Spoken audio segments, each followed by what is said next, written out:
His love for us.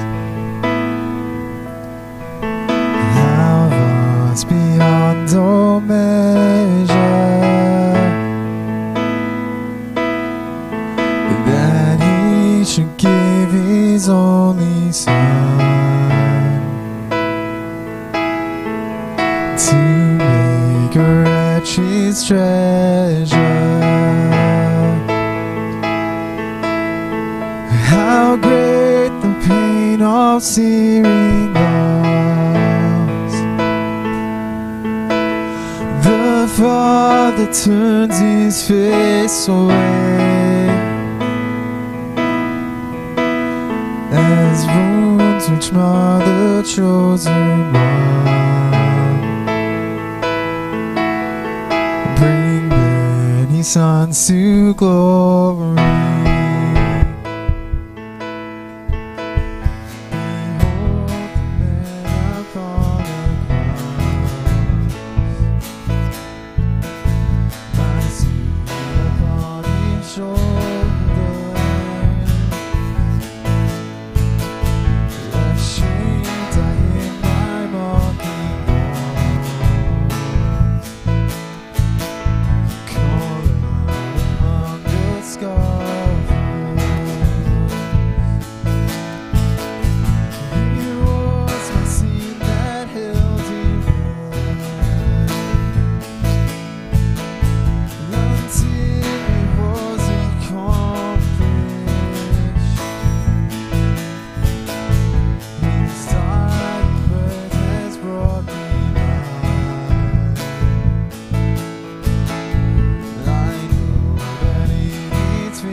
In anything, no gifts, no power, no wisdom, but I will boast in Jesus Christ, His death and resurrection. Why should I gain from His reward? I cannot give an answer, but this I know with all my heart: His wounds have paid my ransom.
strength, my song.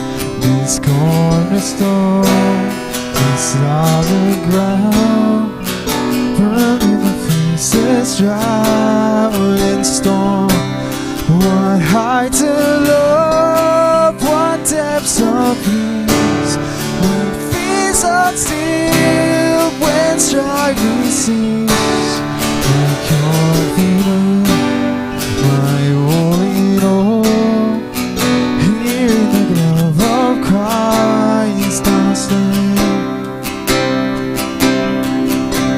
In Christ alone, He took on flesh, fullness of God in helpless pain.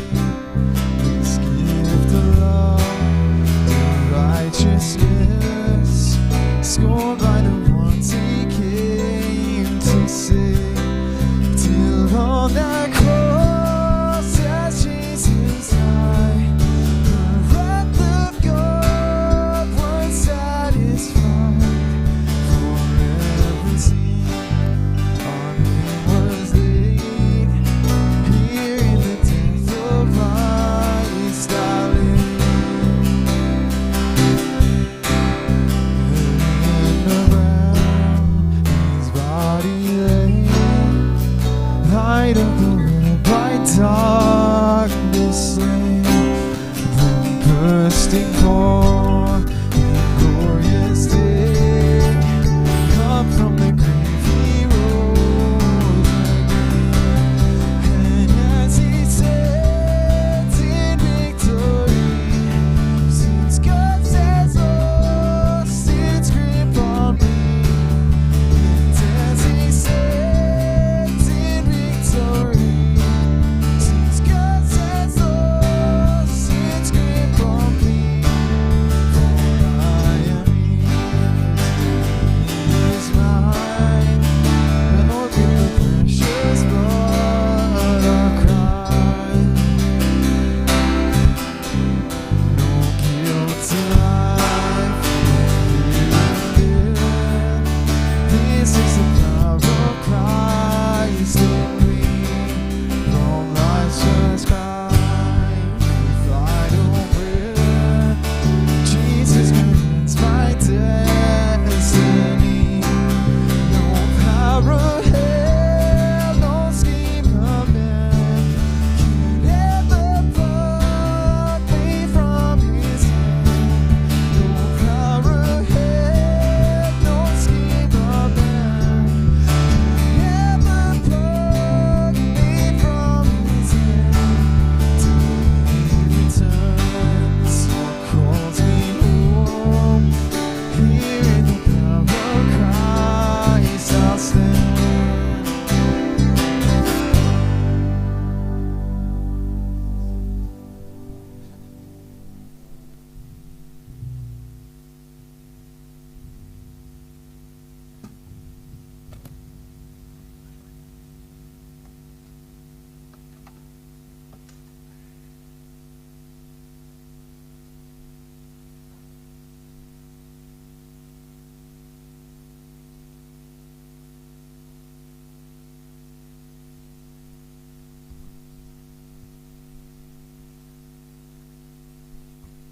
Thanks, music team, for the wonderful music. Let us pray, shall we?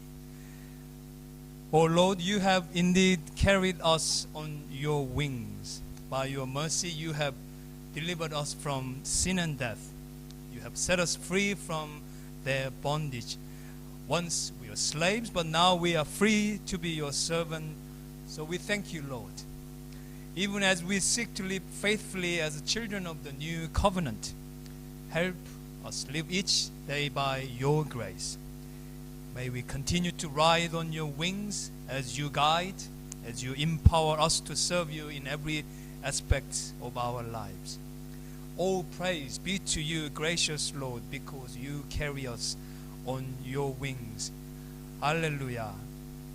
Amen.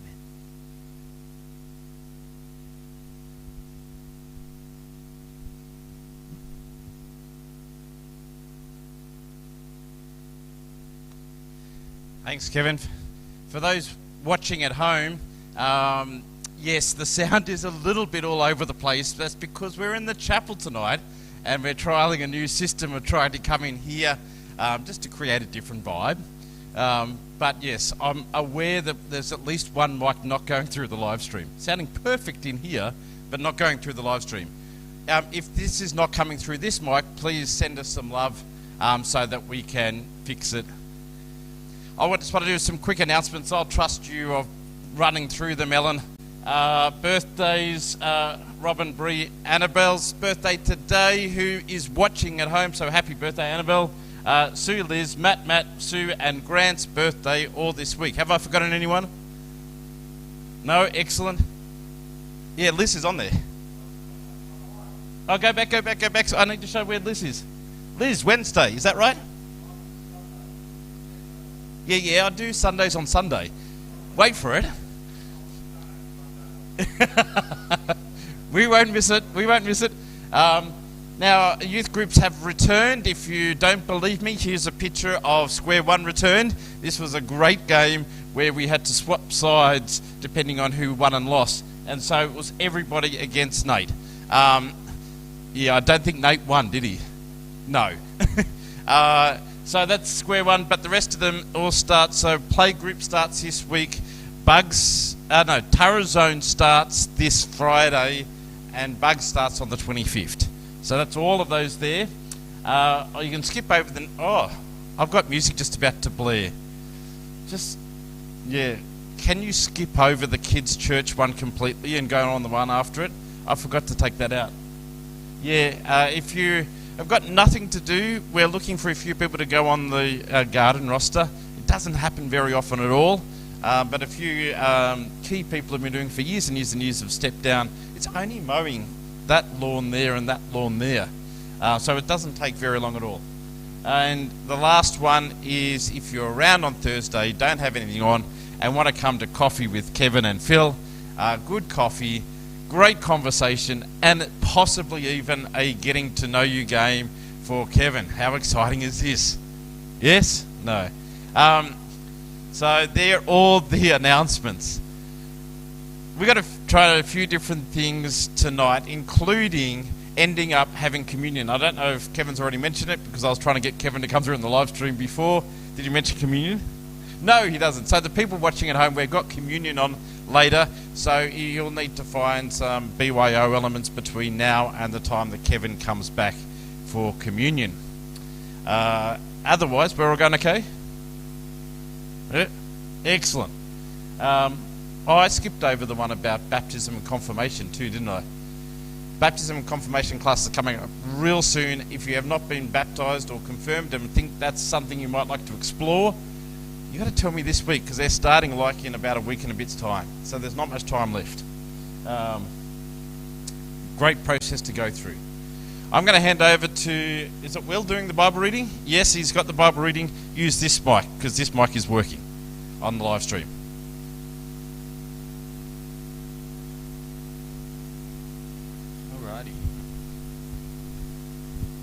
Alrighty. We've got two Bible readings tonight. The first one is from Exodus 15, 22 to 27. Then Moses led Israel from the Red Sea, and they went into the desert of Shur. For 3 days they travelled in the desert without finding water. When they came to Marah, they could not drink its water because it was bitter. That is why the place is called Marah. So the people grumbled against Moses, saying, "What are we to drink?" Then Moses cried out to the Lord, and the Lord showed him a piece of wood. He threw it into the water, and the water became fit to drink. There the Lord issued a ruling and instruction for them, and put them to the test. He said, "If you listen carefully to the Lord, your God, and do what is right in his eyes, if you pay attention to his commands and keep all of his decrees, I will not bring on you any of these diseases I brought on the Egyptians, for I am the Lord who heals you." Then they came to Elim, where there were 12 springs and 70 palm trees, and they camped there near the water. And then the next one is 2 Corinthians 4 to 18. Whew, a lot of reading tonight, Phil. But we have this treasure in jars of clay to show that this all-surpassing power is from God and not from us. We are hard-pressed on every side, but not crushed, perplexed, but not in despair, persecuted, but not abandoned, struck down, but not destroyed. We always carry around in our body the death of Jesus, so that the life of Jesus may also be revealed in our body. For we who are alive are always being given over to death for Jesus' sake, so that his life may also be revealed in our mortal body. So then, death is at work in us, but life is at work in you. It is written, I believed, therefore I have spoken. Since we have that same spirit of faith, we also believe and therefore speak, because we know that the one who raised the Lord Jesus from the dead will also raise us with Jesus and present him with you to himself. All this is for your benefit, so that the grace that is reaching more and more people may cause thanksgiving to overflow to the glory of God. Therefore, we do not lose heart. Though outwardly we are wasting away, yet inwardly we are being renewed day by day. For our light and momentary troubles are achieving for us an eternal glory that far outweighs them all. So we fix our eyes not on what is seen, but on what is unseen, since what is seen is temporary, but what is unseen is eternal. This is the word of the Lord.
I thought it was before too. It doesn't matter. This one will do me.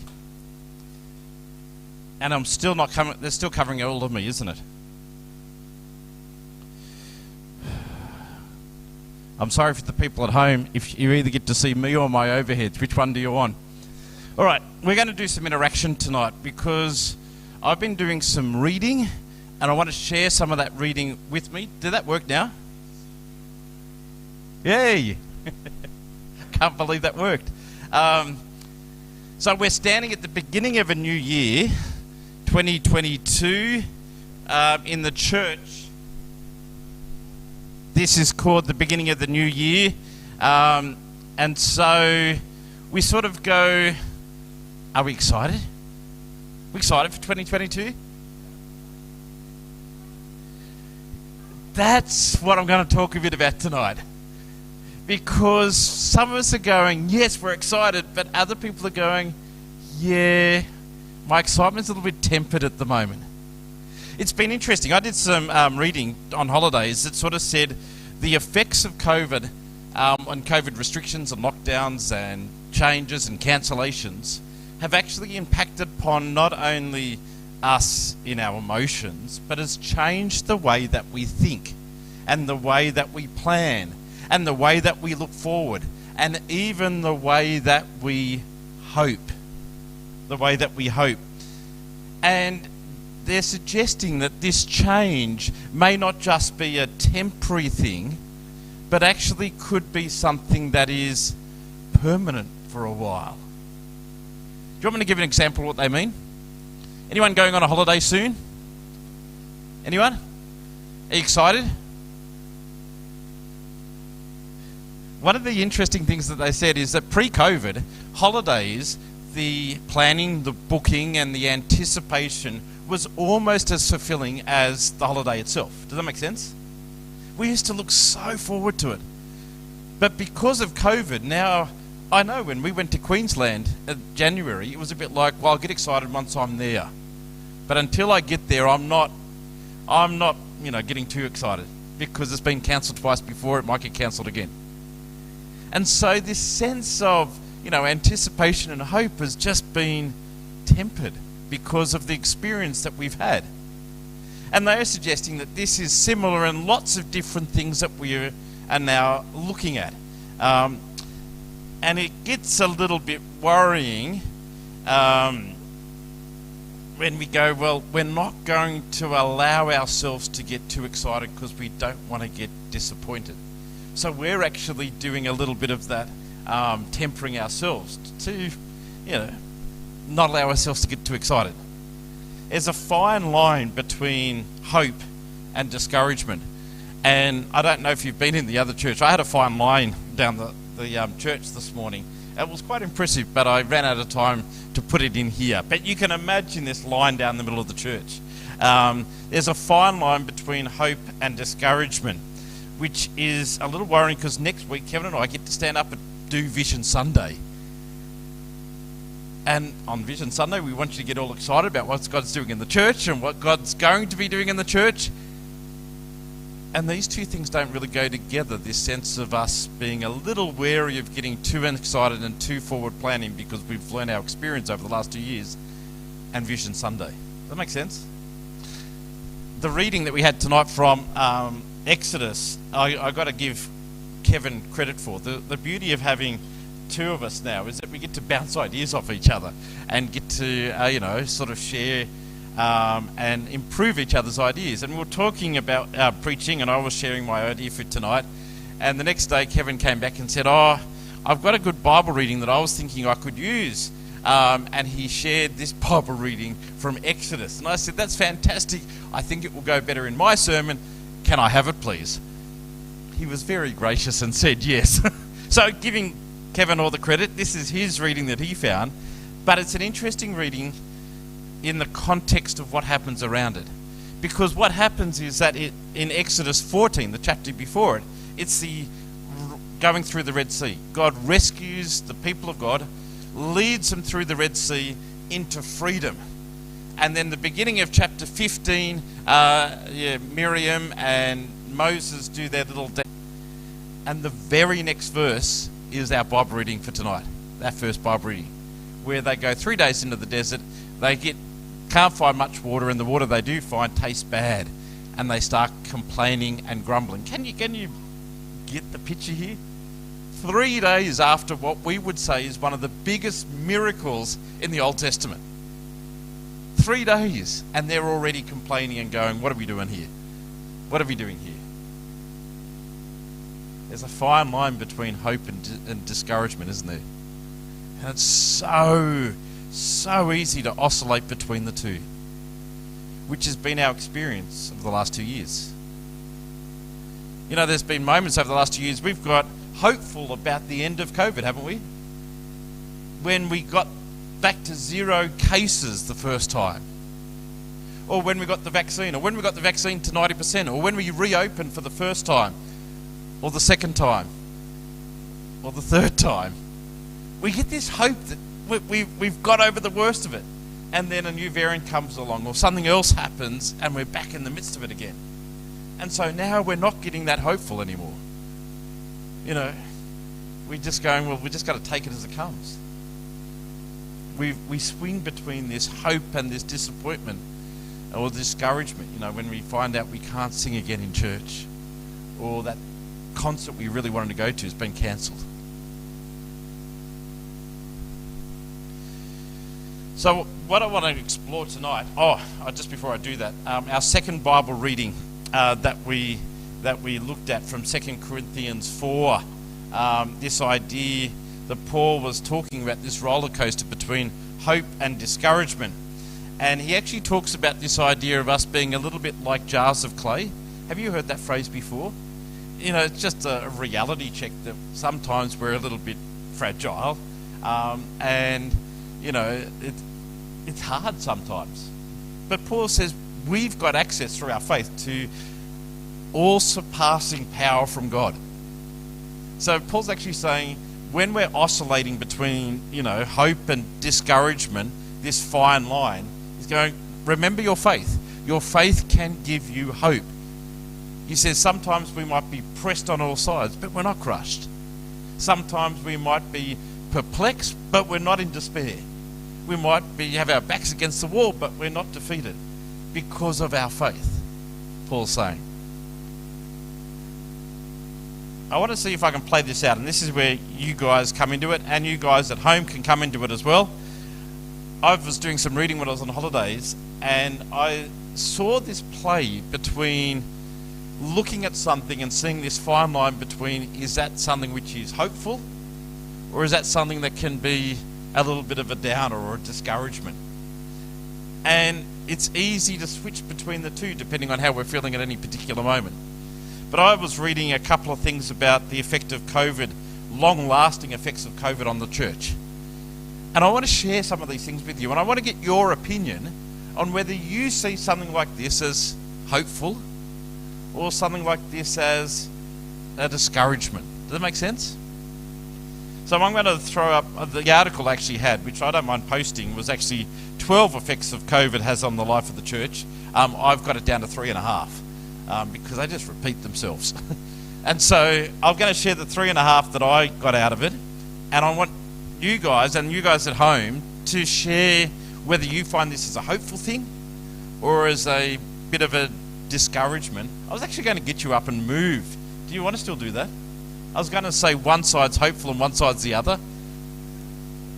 Yes, I actually want you to get up and talk and with each other and explain a little bit why. So I might get you to move, and then I'll get a few people to explain why they think it is hopeful or not hopeful. I have a feeling this first one might be all the same way. This one, COVID has sped up the demise of the old model of church. I don't know if you understand models of church. The principles of the church, the core function of the church never change. That's been the same through millenniums. But the way we do church keeps changing. And don't think it's always been just one way. It's been numerous ways over the years. But we have been living in an 80-year block of a particular way of doing church that's come after World War II. And the point about this, why it's been so strong, is for the first 40 to 50 years, this model was smashing it. Like Sunday schools of 300 kids, 50% of the population going to church. It was huge, this model of church, which is possibly why it's been so hard to move on from that, because it worked so well for so long. But we've sort of known for the last 20 to 30 years that this model hasn't adapted well to the changing environment we now find ourselves in. And we've been seeing that we've had to be more open to different ways of worship, different ways of engagement, different ways of serving God. What COVID does has sped up that process by at least 10 years. Where we were thinking we've probably got about 15 years left of this model, we're sitting going, well, this might actually be the end of it now. And a good example of that is that I read somewhere that anything up to 10% of churches may not survive this COVID, cycle that we're going through. 10%, huge. So, is that a discouragement when I speak like that? Or is it a sign of hope that we might actually have an opportunity to do things differently? Can you see the point? It's a fine line between the two. So, get up. Let's say that side is hopeful, that side's not. You can stand in the middle if you're not sure. If you don't want to play the game, you can sit down wherever. Is it a hopeful thing? Is it a not sure? Is it a discouragement to hear me speak that way? I thought this was going to happen tonight. I don't know, people at home, are you writing what you think? I can't see my phone at the moment, so I don't even know where my phone is at the moment. Oh, there it is. Thanks, Kevin. So is there anyone who wants to share why they went this way? That's not working yet, is it? We'll try again, but otherwise we'll just have to use Alex's one, which is working. All right. Does anyone want to share why they've gone this way? Look, I thought this would be the case tonight.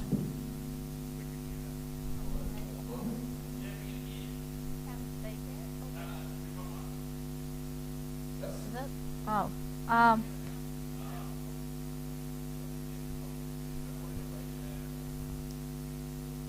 Great.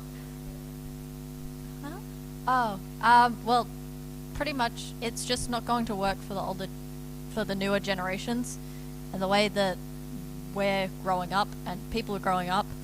The old models of church and sit down in Sunday school, it's not going to work.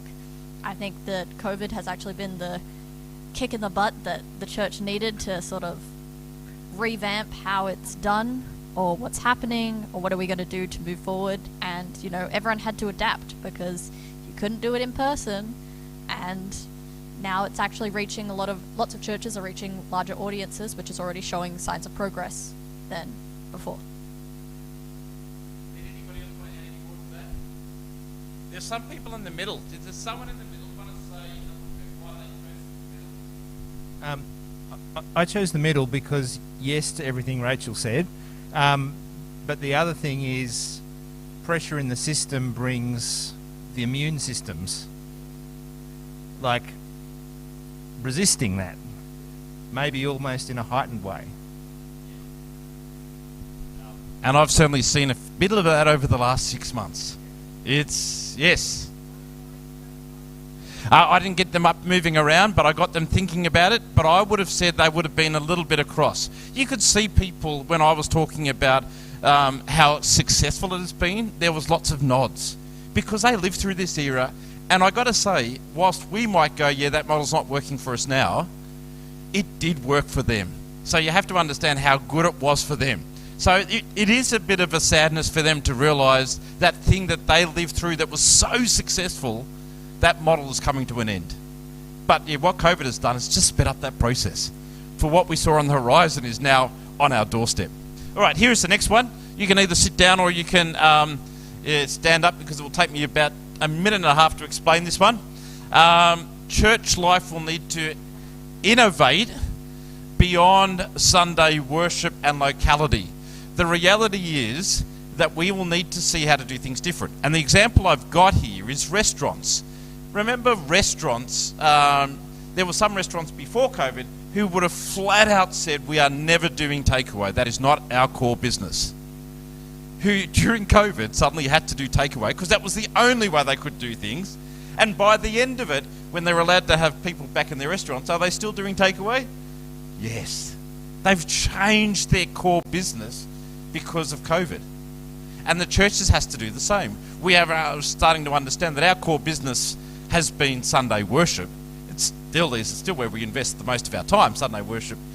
But we're realising that it has to be much, much more than that. That it's not just about Sunday worship. And one of the lines that I said is that this is not just about embracing online worship. It's actually about embracing ideas and ways that people can explore faith, find community, and find support which may have little or no connection to Sunday worship. That line in itself is quite extraordinary when you think about it.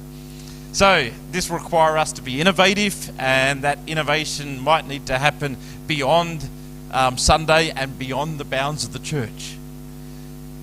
Some people might find that encouraging, some people might find that discouraging. So let's say hopeful's on that side this time, and non-hopeful, discouraged is over this side, and yeah, you can see a bit of both in the middle. Well, all right. I wasn't sure if it was going to be that full on. If you people can't see this at home, you can sort of see it. We're basically all on one side. So anybody want to say why they find that a hopeful thing? Alex?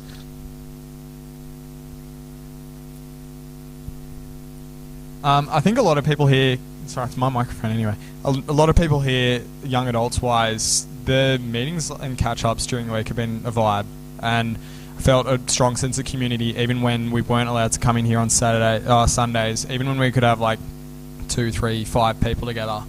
I found that a really good experience, whether it be down in the basement or someone's house for dinner. Yeah, it's been pretty sweet, so that was a good thing. And that's exactly what this point was talking about. That will become possibly more the norm than Sunday worship. Anyone find that slightly discouraging? From a property point of view, it's slightly discouraging. Think about where we've invested money for the last 50 years. It's been around making sure Sunday worship works really well. If we're suddenly discovering, well, as we move forward, it may not be as strong a focus. I think there will always be Sunday worship, don't get me wrong. I think there's a place for Sunday worship. But we might suddenly go, you know what? We need to stop investing so much into Sunday worship and property and maybe find other ways of investing money. Does that make sense? All right, here's the third one.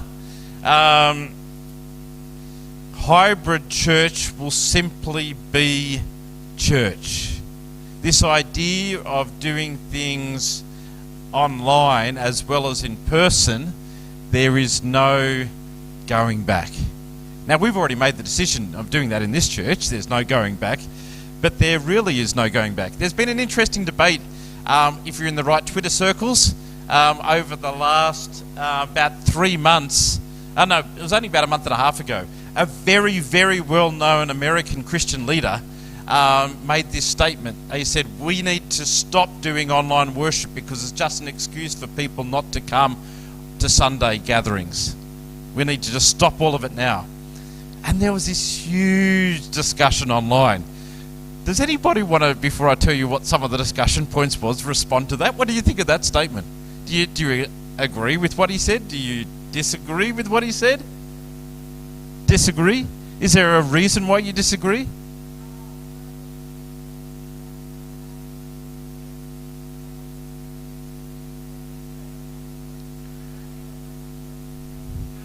Can you come up and say this microphone? Because that's one of the points I wanted to make. Yes, yes, yes, and yes. Working with people who say that it's not actually church if it's not in a church, even though church isn't a place, it's the people. Surprise. Yes.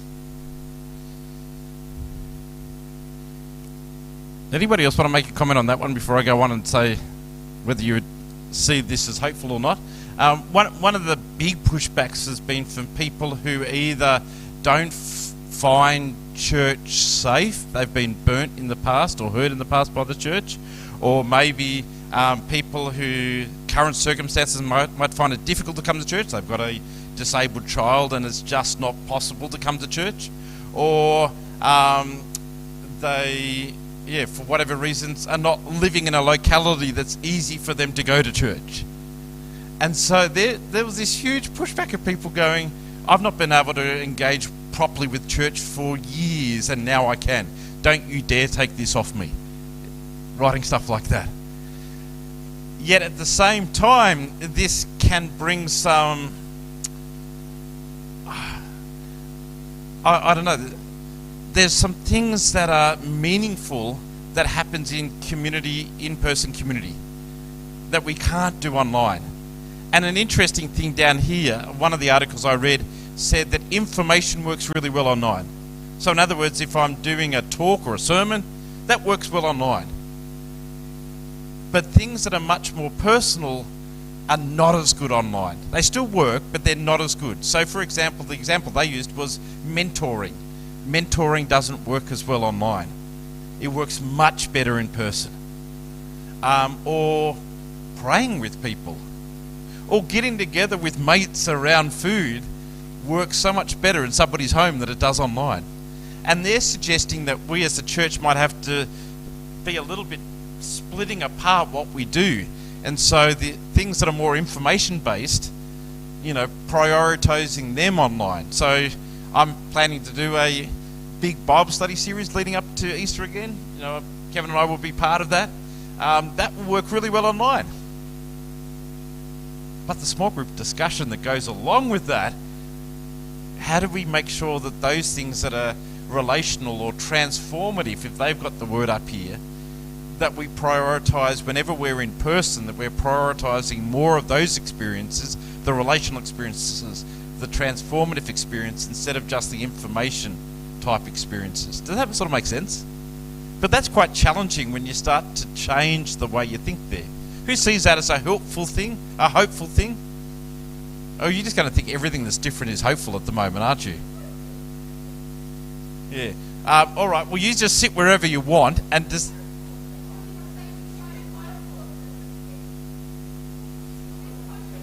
no, I was going to say this side was hopeful just to make you all move again. But I did make the comment that you're all going to say it's hopeful, aren't you? Because it's different and young people like different things. But anyway, you're in the middle. Hybrid is the key, yes. And that's what it's saying. Hybrid church has arrived and hybrid church is not going anywhere. And we need to learn how to do that. Does anybody want to make any comments about that idea? I just want to say it's very contextual. So I think I understand what that guy was saying in terms of not liking online church, because I think, with church, it's really good to go and really receive, the talk and everything. But I think almost as important is sort of giving back as well, which is really hard to do online. But then again, as you said, some people, can't get into the service in person. So I think I understand why, but I think having a hybrid model is good.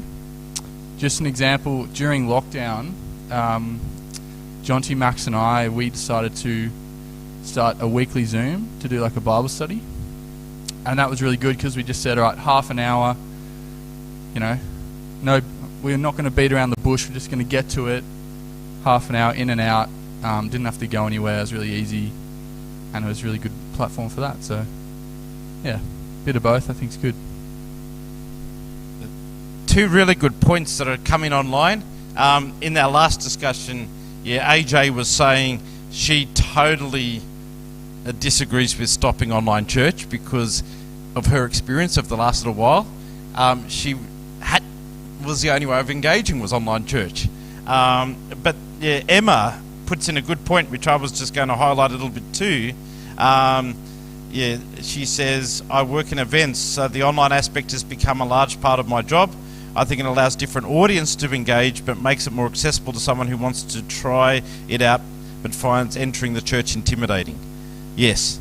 But one of the articles I was reading was saying there's a place for both though. And so they were using the example of Spotify and live concerts, although Spotify is probably not the best example to be using right now. But they were saying there is a place for streaming music, which is good, but it's not the same as live music. And both bring with it advantages, and I think that we need to see, engagement with faith or church or worship or service or whatever we're doing a bit the same way. Online does meet a need, definitely, and should always be there. But there is something also about still providing opportunities for people to meet in person, to have those transformative experiences that are harder to do online. Does that make sense? It's going to be an interesting way forward as we try and move through. So why have putting the jigsaw puzzle back together. Well, the point is I think it's going to look differently to the way it was before we messed it all up. And that's going to be the challenge. My last point, which is only a single line, was saying things will continue to be less predictable. There's lots of people saying you can't plan 5 years ahead anymore. We're going to struggle to plan 3 years ahead because we don't know. We just don't know. So why have I done all this tonight? Remember that next Sunday is Vision Sunday, when Kevin and I have to get up here and share about what we believe God is bringing us forward as a community. And it's going to be in this context that we have to do it. And I'm hoping that you guys will hold us accountable to that, because it'd be so easy for us to sort of slip back into what we know how to do, if that makes sense. But we can't keep doing what we know how to do. We have to be aware of some of this stuff as we move forward as a church. There will be times that we will be oscillating between this hope and discouragement. There will be times where we think this is going great, and then something will happen and we suddenly go, oh, this is hard work again. But I go back to that reading from Paul, who said, remember, we've got the all-surpassing power of God, access through our faith. There's something in that.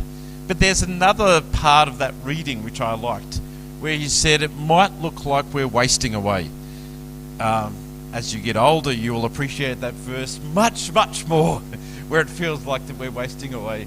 But it says God is still renewing us. Internally, God is still renewing us. And we've got to hold on to that. God is renewing the church. Maybe not in the way that we are expecting, but God is still at work. And I love the part where it says it might look like the death is at work in our lives, but actually God is bringing us life. So don't lose hope, Paul says. Don't lose heart. Just to wind this up, the best part of Kevin's story that he found that I borrowed was the ending of it. Do you know how it ends? You know, they've just gone through the Red Sea, they get all excited, they praise God. 3 days later, they're in the desert, they're complaining, they're grumbling about the water is not good enough. And they're possibly even thinking, why did we even leave Egypt? At least we had good tasting water back there. Why did we even bother? But you know what happened at the end of it? Who remember what Will read out? Yes. Just down the road from Marah is a place called Elim. And Elim had 70 palm trees and lots of water and great places for them to rest. And if they gave up just when it got hard at Marah, they would never have gone to Elim and got the blessing of the oasis. And I think we need to realise there might be times like the last 2 years that have been really hard. But let's keep going, because there will be times when we come across these oases and have the blessings that come with that as well. So I want to say, next Sunday, Vision Sunday, I'm going to use this word exhort. Do you know what that means? Strongly encourage you, almost plead with you to walk, as we walk this fine line between hope and discouragement, to choose hope. Our faith allows us to choose hope and go, yes, we believe that God is at work. Yes, we believe that Elim's just down the road. So don't give up. Don't lose heart. Let's choose hope. Amen. We're going to have communion, but we're going to need a moment for us to set up communion. So I'm wondering how we're going to do that. I'll do something I never do very often in church, and I'll say, the peace of the Lord be with you. Just talk with each other for a few moments while we set up communion.